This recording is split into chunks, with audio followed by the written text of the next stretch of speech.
साथ के साथ मेरे प्लस सब्सक्रिप्शन में अगर आप अभी तक नहीं जुड़े हो तो जुड़िए मेरे साथ। 24 महीने का कोर्स लेकर साहिल 10 एज ए कोड लगाकर आपको अनअकैडमी पर कनेक्ट होना है। चलिए शुरुआत करते हैं डियर, है ना, आ जाओ। तो 3D के फॉर्मूला, हम क्यूब की बात करते हैं, क्यूब को हम बोलते हैं घन। तो घन का जो आयतन होता है वो भुजा क्यूब होता है और उसका टोटल पृष्ठीय क्षेत्रफल होता है 6 गुणा भुजा स्क्वायर और उसका जो कर्व सरफेस एरिया होता है वो होता है 4 गुणा भुजा स्क्वायर। ठीक है, चलिए अगर मैं घनाभ की बात करता हूं, क्यूबॉइड को कहते हैं घनाभ। घनाभ यानी कि एक बक्सा होता है, एक बक्से की जैसी आकृति होती है जिसको हम लंबाई इंटू चौड़ाई इंटू ऊंचाई, क्योंकि एक बक्सा होगा जिस तरह से यहां भुजा क्यूब आई क्योंकि इसकी तीनों भुजाएं बराबर है और इसकी लंबाई चौड़ाई ऊंचाई होती है, तो इसका जो आयतन हो जाएगा वो लंबाई इंटू चौड़ाई इंटू ऊंचाई हो जाएगा। इसका टोटल सरफेस एरिया 2 गुणा लंबाई इंटू चौड़ाई, चौड़ाई इंटू ऊंचाई और ऊंचाई इंटू लंबाई, इस तरह से होता है। ठीक है, चलिएगा आइए, आपका चारों दीवारी का क्षेत्रफल क्या होता है ये जरूर आप दिमाग में रख लें, 2 गुणा ऊंचाई लंबाई प्लस चौड़ाई, ये चारों दीवारों का क्षेत्रफल है, 2 गुणा ऊंचाई, ठीक है, चलिए लंबाई प्लस चौड़ाई। ठीक है, सिलेंडर की बात करते हैं। सिलेंडर को हम बोलते हैं बेलन, बेलन को बोलते हैं पाई आर स्क्वायर एच। ठीक है, बेलन का होते हैं पाई आर स्क्वायर एच, जहां पर पाई आपका कांस्टेंट है, आर आपकी त्रिज्या है और एच आपकी ऊंचाई है बेलन की। उसका टोटल सरफेस एरिया होता है 2 pi are into r plus h. ठीक है, घबराइए नहीं, अभी तो जस्ट मैं आपको बता रहा हूं कि ब्रीफली क्या होता है, अभी तो इनको एक्सप्लेन भी करूंगा। ठीक है, चलिए सिलेंडर का अगर हम लेटरल सरफेस एरिया या कर्व सरफेस एरिया या वक्र पृष्ठीय क्षेत्रफल पूछे तो वक्र पृष्ठीय क्षेत्रफल होता है 2 पाई आर एच। ध्यान से देख लेना, दिमाग में रखना। कोण की बात करेंगे 1/3 पाई आर स्क्वायर एच, कोण का पृष्ठीय क्षेत्रफल total surface area pi are into L plus R. ठीक है, और एल यहां पर क्या है, तिर्यक ऊंचाई है, R square plus H square का अंडर रूट।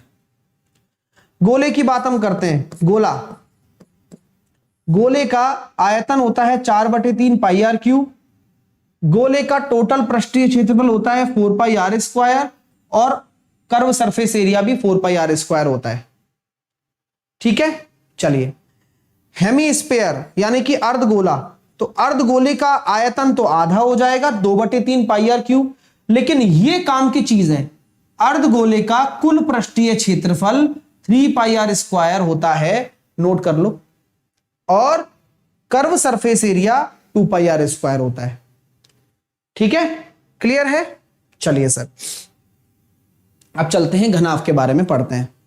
तो घनाभ की अगर मैं बात करूं तो घनाभ को हम कहते हैं समांतर षटफलक, 6 भुजाओं की, मतलब यहां पर हमारे पास अपने 6 फलक होते हैं, तो 6 फलक वाली आकृति है, इस तरह से लंबाई मान लो, चौड़ाई मान लो, ऊंचाई मान लो, कुछ भी मान लो। एरिया मैंने आपको, आयतन का ये फॉर्मूला आप सब लोग नोट करो पहले तो, दिमाग में कॉपी में लिखो। आयतन का जो फॉर्मूला होता है, एक्चुअल फॉर्मूला 3D आकृति में यही होता है, आधार का क्षेत्रफल इंटू ऊंचाई, area of base into height. Sir ऐसा क्यों फॉर्मूला बनाया गया, क्योंकि जब आपके सामने घनाभ बनाया गया इस तरह से, तो इस घनाभ में आपका जो आधार था, देखिए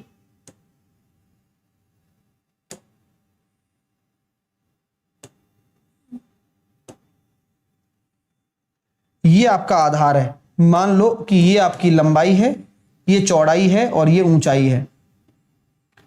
तो ये आधार क्या दिख रहा है, लंबाई इंटू चौड़ाई, एक आयताकार दिख रहा है, और उसकी हाइट ले लो बस, तो इसलिए एल बी एच बन गया। आयतन को आप इस तरह से भी लिख सकते हो कि अगर इसकी तीनों फलक दे दी, ये फलक हैं A1 A2 A3, कौन कौन सी फलक आपको दिख रही है, ये वाला नीचे दिख रहा है, ये दिख रहा है, ये नीचे, अरे ये हाँ दिख रहा है, और ये दिख रहा है, ये साइड वाली दीवार, और आगे वाला दिख रहा है, आगे वाला, तो 3 फलक है, ये 3 आसन्न फलक इनको कहते हैं। जैसे कि अगर आप यहां से पकड़ लेते हो, यहां पॉइंट बना लेते हो, तो एक आपकी फलक हो गई ये वाली,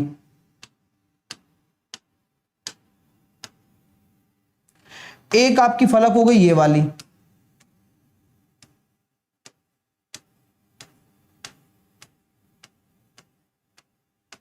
ठीक है, और एक आपकी फलक हो गई ये वाली।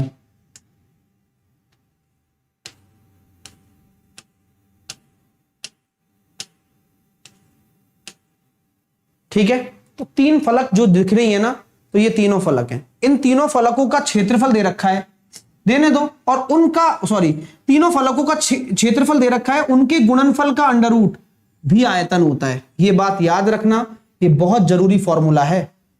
अब आते हैं विकर्ण पर। तो किसी भी घनाभ का विकर्ण क्या होता है? लंबाई का स्क्वायर, चौड़ाई का स्क्वायर और ऊंचाई का स्क्वायर का अंडर रूट। ठीक है, और चार दीवारी का क्षेत्रफल क्या होता है? आधार का परिमाप इंटू ऊंचाई। तो आधार का परिमाप इंटू ऊंचाई, ये हमेशा किसी भी आकृति का, अगर आप कर्व सरफेस एरिया निकालना चाहते हैं तो यही फॉर्मूला काम आएगा। बिल्कुल आएगा भाई, जीडी में क्यों नहीं आएगा। चलो, अगर हम बात करते हैं लेटरल सरफेस एरिया, वक्र पृष्ठीय क्षेत्रफल, पार्श्वीय सतह का क्षेत्रफल, 2 गुणा ऊंचाई लंबाई प्लस चौड़ाई। याद कर लेना, संपूर्ण पृष्ठीय क्षेत्रफल पता ही है, लंबाई इंटू चौड़ाई, चौड़ाई इंटू ऊंचाई, लंबाई इंटू ऊंचाई। और संपूर्ण पृष्ठीय क्षेत्रफल का, संपूर्ण सतह का क्षेत्रफल अपन ने ऐसे भी निकाल सकते हैं अपन, क्या? लंबाई, चौड़ाई और ऊंचाई के योग का स्क्वायर में से विकर्ण का घटा दो। सर ये क्या है? ये वही है भाई, L plus B plus H का होल स्क्वायर बराबर L square plus B square plus H square plus 2LB BH HL। तो क्या हम इसको अलजेब्रा की चीज को घनाभ से संबंधित बना सकते हैं क्या? हाँ, देखो बना सकते हैं। ये तो अपना हो गया टोटल सरफेस एरिया, ये मेरा हो गया विकर्ण का स्क्वायर, हो गया नहीं हो गया, और ये अपना LBH का स्क्वायर। तो अगर आपको टोटल सरफेस एरिया निकालना है, ये निकालना है मान लो, तो आप क्या करो, LBH के स्क्वायर, ये दे रखा होता है कि लंबाई चौड़ाई ऊंचाई का योग ये है, ऐसा भी दिया जा सकता है। हाँ, ऐसा भी दिया जा सकता है कि लंबाई चौड़ाई ऊंचाई का योग ये है, टोटल सरफेस एरिया निकाल के दिखा दो, और विकर्ण ये है। तो भाई साहब और कोई विकल्प नहीं बचेगा अगर तुम्हें ये फॉर्मूला नहीं आता तो। हाँ, कोई और विकल्प ही नहीं बचेगा तुम्हारे पास अगर तुम्हें ये फॉर्मूला नहीं आता तो लगाना। तो इस फॉर्मूले की उपयोगिता बहुत है, मैंने टॉप क्लास आपको ये चीजें बता रहा हूं।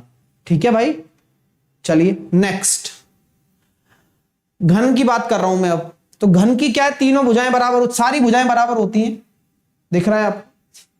भुजा क्यूब होता है आयतन, total lateral surface area 4 into भुजा स्क्वायर। लेटरल सरफेस एरिया में क्या छोड़ देते हैं आप? एक तो आप टॉप छोड़ देते हैं और एक आप बॉटम छोड़ देते हैं, यानी कि आप किसी भी आकृति का बॉटम, किसी भी आकृति का आप टॉप भी छोड़ देते हैं और बॉटम भी छोड़ देते हैं आप। ठीक है, हाँ चलिए आइए, है ना। और संपूर्ण पृष्ठीय क्षेत्रफल होता है 6 गुणा भुजा स्क्वायर, और डायगोनल आपका होता है √3 इंटू भुजा। यानी कि किसी भी घन का अगर आप डायगोनल निकाल रहे हैं तो वह डायगोनल होगा √3 इंटू उसकी भुजा। चलिए अब आते हैं बेलन पर। तो बेलन का क्षेत्र आयतन क्या होता है? आधार का क्षेत्रफल, आधार क्या है? वृत्त है, πr square h, πr square h, देख लो आ गया। लेटरल सरफेस एरिया मैंने क्या बताया था? आधार का परिमाप इंटू ऊंचाई। आधार का परिमाप क्या होगा? 2πr, यही तो होता है, इंटू ऊंचाई 2πrh। क्या बात है यार। अब 2πrh तो वक्र पृष्ठीय क्षेत्रफल हो गया। वक्र पृष्ठीय मतलब ये वाला, ये होता है वक्र पृष्ठीय। और अगर टोटल निकालेंगे तो इसको भी जोड़ दो, इसको भी जोड़ दो, तो 2πr स्क्वायर और जोड़ दो, तो 2πr कॉमन ले लो, h प्लस r आ गया। है मजेदार चीज, बहुत गजब की चीज है। चलिए आगे, अगर खोखला बेलन हो तो, बेलन तो खोखला भी हो सकता है, तो कुछ नहीं करना, ऊंचाई तो वही रहती है, एक आपकी बाह्य त्रिज्या है, एक आपकी आंतरिक त्रिज्या है। तो देखिए मोटाई क्या होगी बेलन की? r minus r। क्षेत्रफल लिख लो भाई, ये पेपर में आते हैं, πr square minus r square. ये क्या है? ये इसका है वलय का। याद करो, अभी मैंने 2D में पढ़ाया था ना कि ये ऊपर से देखने पर क्या दिखेगा? एक बलय दिखेगी सर, एक बलय दिख रही है ना, देखो pi are square minus are square 2 बार, ठीक है, नीचे काम आ रही है, देखो ये रहा, है ना, टोटल सरफेस एरिया में काम आएगा, ये रहा देखो, वहां जोड़ दिया मैंने, ठीक है। चलिए, तो मैं हर एक चीज बताऊंगा, तो ये हो गई ऊपर नीचे, है ना। बाह्य सतह का क्षेत्रफल, बाह्य सतह, अगर आपसे खोखले बेलन में पूछे कि बाहर की सतह का बताओ, तो 2 पाई बाहर की त्रिज्या आएगी, केवल बाहर की त्रिज्या, तो 2 पाई ये बड़ा आर एच। और आंतरिक सतह, यानी कि इसमें आपसे ये पूछ ले, अरे पूछ लेता है यार, सच बता रहा हूं, होगा नहीं फिर, देख लेना पहले ही, ये पूछ ले कि इस आंतरिक सतह का क्षेत्रफल बताओ, तो छोटा आर एच आएगा। कर्व सरफेस एरिया, दोनों को जोड़ दो, टोटल सरफेस एरिया, इन दोनों को तो है ही कर्व, और ये दोनों नीचे बल है और जुड़ जाएंगी दोनों, बस, ठीक है। और volume pi are square minus are square into H, बस सेट हो गया। सर एपीजीपी कराओ, अभी करा देते हैं, चिंता मत करो, अभी कराएंगे, इसके बाद एपीजीपी होगा, मैं बस थोड़ा सा उसको सरकवा रहा हूं आगे, उसको 6.25 करवा देता हूं ना, हाँ 6.25 करवा देता हूं उसको।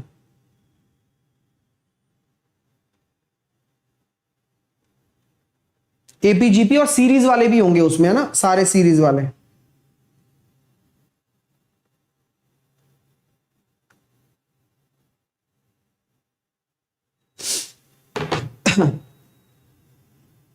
आइए नेक्स्ट, अब आते हैं शंकु पर। शंकु कैसी आकृति होती है? शंकु देखो सर, एक तो इस तरह की आकृति होती है तंबू की तरह, तो यहां आप नोटिस कर रहे हो कि ये तो एक वृत्त हो गया और ये परपेंडिकुलर होता है, तो ये रेडियस है, ये ऊंचाई है, और ये तिर्यक ऊंचाई स्लैंट हाइट है। तो यह h है हाइट, ठीक है, यह l है स्लैंट हाइट, और ये r है रेडियस, ठीक है भाई साहब। तो तिरछी ऊंचाई क्या होती है? वही पाइथागोरस लग जल जाएगा। आयतन क्या होता है? 1/3 पाई आर स्क्वायर एच, लिख लो इसको। वक्र पृष्ठीय क्षेत्रफल क्या होता है? पाई आर एल। पाई आर एल कैसे आया? आधार के परिमाप का आधा इंटू ऊंचाई, आधार के परिमाप का आधा इंटू ऊंचाई, पाई आर एल ऐसे आया। ये आपको प्रिज्म और पिरामिड में भी मदद करेगा, ठीक है। चलिए, हाँ, और संपूर्ण सतह का क्षेत्रफल क्या होगा? Pi r l plus pi are square, यानी कि ये भी जोड़ दिया, बस हो गया काम। अगर मान लो छिन्नक आ गया, छिन्नक फस्टम, तो फस्टम में क्या होता है सर? ये आर है, ये छोटा आर है, ये ऊंचाई है, और ये एल है। इसको कैसे निकालते हैं वो सब दिख रहा है। अगर मान लो मेरे को स्लैंट हाइट निकालनी है एल, ये वाला, तो मैं यहां से एक परपेंडिकुलर डाल दूंगा और फिर लगा दूंगा पाइथागोरस, और ये हो जाएगा आर माइनस आर, तो बन गया, देख लो पाइथागोरस लग जाएगी। एच बराबर ये निकालना है एच, ये तो एच है ही, तो एल निकल जाएगा H square plus R minus R का होल स्क्वायर। छिन्नक का आयतन देखो क्या होता है? 1/3 पाई बड़ा आर स्क्वायर छोटा R square R into H, ठीक है। आयतन तो बता ही दिया मैंने, ठीक है, इसको छोड़ो, ये आपके काम का नहीं है। ये वक्र पृष्ठीय क्षेत्रफल ले लो, पाई आर प्लस आर, ये वाला आर ऊपर वाला R, pi R plus R into L, और टोटल में ये तो आ ही जाएगा, आ गया, नीचे वाला पाई आर स्क्वायर आ गया, ऊपर वाला पाई आर स्क्वायर, बस बिल्कुल सिंपल गणित है, आपको लगानी है, आंसर आ जाएगा बस। छिन्नक मैंने पूरा कंप्लीट करा दिया है, पेपर में आता है। आते हैं गोले पर। गोले का आयतन होता है 4/3 पाई आर क्यूब, संपूर्ण पृष्ठीय क्षेत्रफल होता है 4 पाई आर स्क्वायर, ठीक है। अर्धगोले की बात करता हूं, अर्धगोले का आयतन होता है 2/3 पाई आर क्यूब। इसका वक्र पृष्ठीय क्षेत्रफल, यानी कि ये कटोरी वाला हिस्सा, ये तो आधा हो जाएगा, लेकिन अगर टोटल पूछोगे तो ये भी ऐड होगा, इसलिए ये 3 पाई आर स्क्वायर हो जाता है टोटल। तो टोटल इसका 3 पाई आर स्क्वायर होता है, याद रखना, और वक्र पृष्ठीय 2 पाई आर स्क्वायर होता है, याद रखना भाई, इन पे क्वेश्चन आते हैं पेपर में, फिर गलती मत कर देना। चलिए सर, अगर मान लो खोखला कोई शैल हो, खोखला शैल देखा है? खोखला शैल बॉल को भी ले सकते हो, पहले अपनी एक बॉल आती थी स्टंपर की, वो खोखला शेल होता है, जहां पर मोटाई होती है तो ये इस तरह की एक गोलाकार आकृति दिख जाती है। अगर मैं इसको 3D में दिखाना चाहूं तो कुछ इस तरह,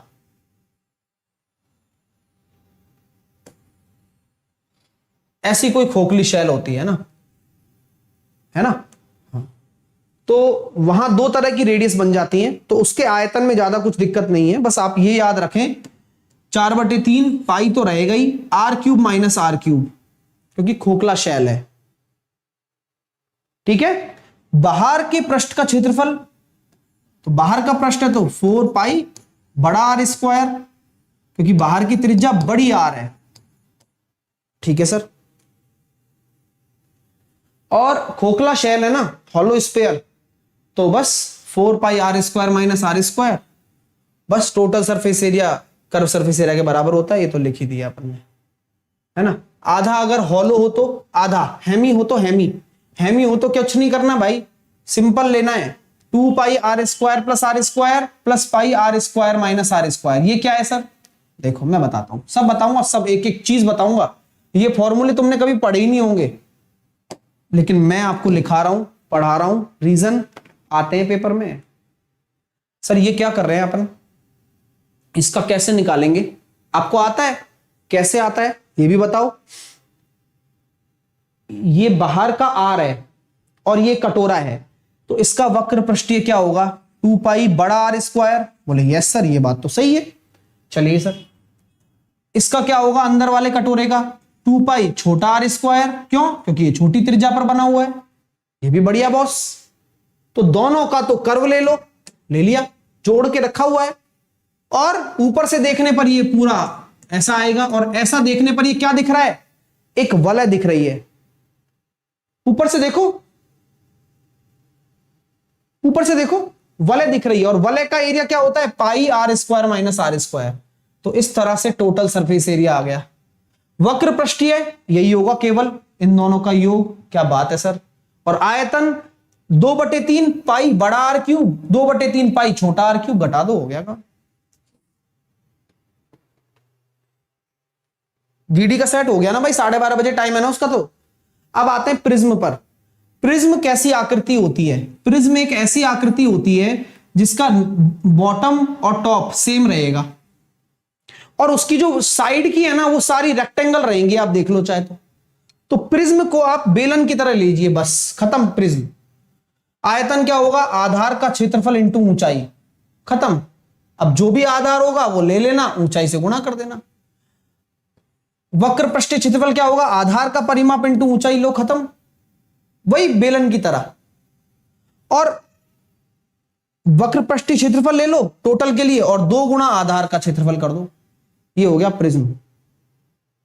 फिनिश। अब आते हैं पिरामिड पर। पिरामिड आपकी उसकी तरह होता है, कौन की तरह। कौन का 1/3 आता है, आधार का क्षेत्रफल आता है पाई r² h, तो आधार का क्षेत्रफल लो और h ले लो। 1/2 आधार का परिमाप का आधा, यानी कि पाई r रहता है ना, 2 पाई r का आधा पाई r, तो ये आधार का परिमाप का आधा इंटू तिर्यक ऊंचाई आती है यहां पर, बस इतना याद रखें। और टोटल सरफेस एरिया में बस इस बेस एरिया को जोड़ दो, बस आधार के क्षेत्रफल को, इसमें आ गया आंसर।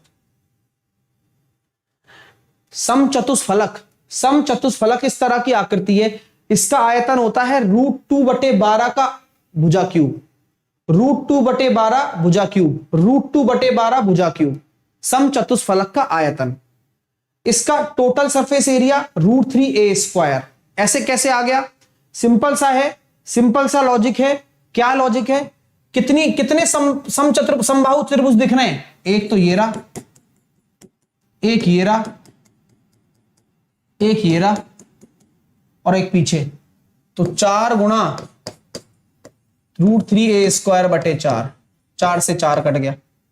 4 समबाहु त्रिभुज है इसके अंदर, लिख लो, ये पेपर में आएंगे। हाँ, √2/12 भुजा क्यूब याद करो, अपने क्रैक द मैथ में 12:30 बजे वाली में प्रूफ कराया था पूरा का पूरा टेट्राहेड्रन मैंने आपको। चलिए, ऑक्टाहेड्रन अष्टफलक, उस टेट्राहेड्रन को डबल कर दिया, तो आपको कुछ नहीं करना, आयतन हो जाएगा √2/3 a³, √2/12 a³, √2/3, और टोटल सरफेस एरिया डबल हो गया, इसका √3 है तो इसका 2√3 हो गया। आया मजा? तो बस खत्म। तो मैं इनकी पीडीएफ हालांकि टेलीग्राम पर डाल दूंगा, दिमाग में लगा लेना, ठीक है। एसएससी एग्जाम पर जाएं, गेट सब्सक्रिप्शन पर जाएं, 24 महीने का बैच ले लें और साहिल 10 एज ए कोड लगा दें। और अनअकैडमी पर आज ही जुड़े मेरे साथ, साहिल 10 एज ए कोड लगाकर किसी भी कैटेगरी में, ये कोड याद रखना डिस्काउंट के लिए, ठीक है। Ask a doubt feature, raise hand feature, ये सब आपको मिलेगा। Thank you so much, thank you for watching. मिलते हैं थोड़ी देर बाद में आपके साथ एपी जीपी और सीरीज श्रृंखला वाले प्रश्न कराने वाला हूं, तैयार है ना? चलिए, और लाइक कर दो भाई सब लोग।